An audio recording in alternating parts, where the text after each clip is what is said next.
बड़ी खबर आ रही है यूपी के कौशाम्बी से, जहां बदमाश के साथ पुलिस की मुठभेड़ हुई है। इस मुठभेड़ में बदमाश को गोली लगी है। बदमाश सद्दाम के पैर में इस दौरान गोली लगी है। मुठभेड़ के बाद बदमाश को गिरफ्तार कर लिया गया। बदमाश ने पुलिस टीम पर फायरिंग की थी। पुलिस ने भी जवाबी कार्रवाई की और आपको बता दें कि बदमाश सद्दाम कई मामलों में वांटेड था।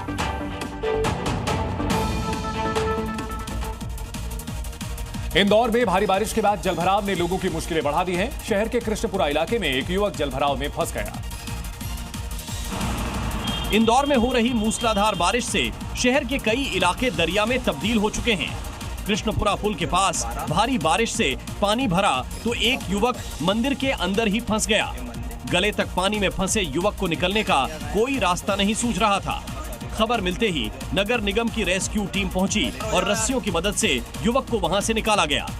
दरअसल यशवंत सागर डैम का जलस्तर बढ़ने से इंदौर में जलभराव तेजी बढ़ा है, जिसकी वजह से निचले इलाकों में खतरा ज्यादा बढ़ गया है। जम्मू कश्मीर के बडगाम में झेलम नदी लोगों के लिए परेशानी का सबब बनी हुई है। नदी में उफान के चलते कई इलाकों में पानी घुस गया है। झेलम नदी का ऐसा रौद्र रूप कि तटबंधों को तोड़कर रिहायशी इलाकों में कहर बरपा रही है। कश्मीर के बडगाम में कई घर जलमग्न नजर आ रहे हैं। किसानों की आमदनी का सहारा खेतीबाड़ी पूरी तरह से चौपट हो गई है। बडगाम के शालीना इलाके में झेलम नदी के तटबंधों में कई जगह दरार पड़ गई है, जिससे निकलकर झेलम नदी का पानी स्थानीय लोगों की परेशानी बढ़ा रहा है। बाढ़ से हालात ऐसे हैं कि कई घर लगभग आधे डूब चुके हैं। लोगों को बाढ़ग्रस्त इलाकों से निकालकर सुरक्षित जगहों पर भेजा जा रहा है। प्रभावित इलाकों में 800 घरों से लगभग 2000 लोगों का रेस्क्यू कर लिया गया है। और आइए आपको मॉर्निंग जी में दिखाते हैं गणेश उत्सव से जुड़ी हुई 5 बड़ी तस्वीरें। देश भर में गणेश चतुर्थी की धूम देखने को मिल रही है। इस दौरान महाराष्ट्र के मुंबई में लालबाग चा राजा के दरबार में दर्शन के लिए लगातार श्रद्धालुओं की भारी भीड़ उमड़ रही है। आपको बता दें कि कल शनिवार को गणेश विसर्जन किया जाएगा। इस दिन अनंत चतुर्दशी भी है और इस मौके पर ज्यादातर लोग बप्पा को विदाई देते हैं। हैदराबाद के तेलंगाना में भी गणेश महोत्सव पर भव्य नजारा देखने को मिला। यहां खैरताबाद में विनायक चतुर्थी समारोह के दौरान सैकड़ों श्रद्धालु बप्पा की पूजा करते दिखे। इस दौरान भगवान गणेश की करीब 69 फुट ऊंची प्रतिमा भी आकर्षण का केंद्र रही, जिसे देखने के लिए भक्तों की भारी भीड़ उमड़ी। एक्ट्रेस रवीना टंडन गुरुवार को पुणे में गणपति पंडाल पहुंची और गणपति बप्पा के दर्शन किए। इस दौरान रवीना टंडन ने बप्पा की आरती भी की। गणपति बप्पा की पूजा के बाद रवीना टंडन ने बताया कि उन्होंने कुदरत के कहर के बीच पंजाब और हिमाचल के लोगों की सलामती के लिए बप्पा से आशीर्वाद मांगा है।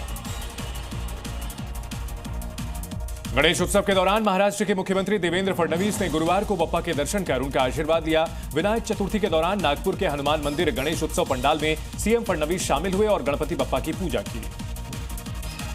मध्य प्रदेश के खंडवा की जेल में भी गणेश महोत्सव की धूम दिख रही है। यहाँ पुलिसकर्मी और जेल में बंद कैदी बप्पा का आशीर्वाद दे रहे हैं। इन दिनों जेल में गणपति बप्पा की विधि विधान से आरती करके पूजा की जा रही है। आपको बता दें कि पर्यावरण संरक्षण की थीम पर जेल में गणपति पंडाल को सजाया गया है।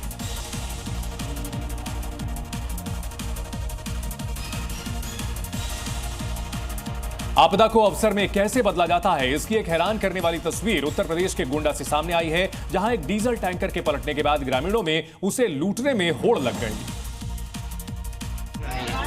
और डीजल लूट की तस्वीरें वायरल हो गईं। आप भी देखिए, गोंडा बहराइच मार्ग पर कोंचवा के पास नेपाल ऑयल का डीजल टैंकर अनियंत्रित होकर पलट गया।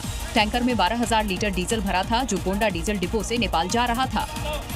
टैंकर के पलटते ही आसपास के गांवों से बड़ी संख्या में लोग मौके पर पहुंच गए। ग्रामीणों ने अपने अपने बर्तनों में डीजल भरना शुरू कर दिया। हादसे के बाद मानो गांव के गांव उमड़ पड़े। लोगों ने बाल्टी, डिब्बे, बोतलें जो मिला उसी में डीजल भरना शुरू कर दिया। सोशल मीडिया पर वायरल हो रहे वीडियो में साफ देखा जा सकता है कि कैसे ग्रामीण डीजल लूट रहे हैं, मानो कोई लूट फेस्टिवल चल रहा हो। घटना की सूचना मिलते ही पुलिस मौके पर पहुंची, लेकिन तब तक हजारों लीटर डीजल लूटा जा चुका था। मध्य प्रदेश के उज्जैन में इस साल गणेश चतुर्थी का उत्सव बेहद खास है। यहाँ एक भव्य पंडाल बनाया गया है, जिसमें गणेश जी की मूर्ति और सजावट के लिए 3 करोड़ से ज्यादा की सोने चांदी के जेवर इस्तेमाल किए गए हैं। पटनी बाजार में ये पंडाल आकर्षण का केंद्र बना हुआ है। व्यापारियों ने ये कीमती जेवर भक्ति से भेंट किए हैं, जिससे पंडाल की रौनक बढ़ गई है। यहाँ पंडाल में इस बार की झांकी की थीम व्यापार और समृद्धि रखी गई है। गणेश जी को खाता बही, लैपटॉप, तराजू और नोट गिनने की मशीन के साथ दिखाया गया है, जिसे देखने के लिए भक्तों की भारी भीड़ उमड़ रही है। भक्तों की मान्यता है कि यहाँ दर्शन से हर मनोकामना पूरी होती है। 10 दिन तक विराजमान गणेश जी के दर्शन के लिए दूर दूर से लोग आ रहे हैं। पंडाल में सुरक्षा के लिए भी पक्के इंतजाम हैं। पंडाल में सीसीटीवी, प्राइवेट गार्ड और आर्म्ड पुलिस तैनात की गई है।